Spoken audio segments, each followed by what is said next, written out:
Стыпендыяльная праграма імя Каліноўскага існуе ўжо 9 гадоў. Скончыць навучанне ў Польшчы здолелі сотні бакалаўраў, дзесяткі магістраў і аспірантаў. Я абраў каля 6 кірункаў у вучобе, на якія мы павінны размеркаваць больш за ўсё людзей, таму што яны будуць перавучваць, адукоўваць сучаснае беларускае грамадства.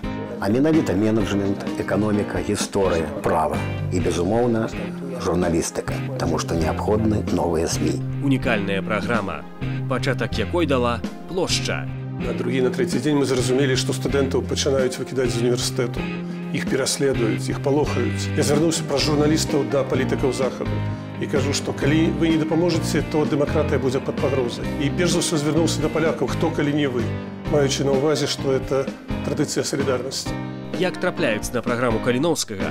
І хто такія каліноўцы? Сённяшнія каліноўцы – асобная студэнцкая супольнасць. Гэта новае пакаленне маладых беларусаў, грамадска актыўных, адукаваных, неабыякавых да лёсу краіны. Гэта моладзь, якая здольна мысліць па-еўрапейску, але ў беларускім кантэксце. У суботу о 22-й дакументальны фільм «Універсітэт Каліноўскага».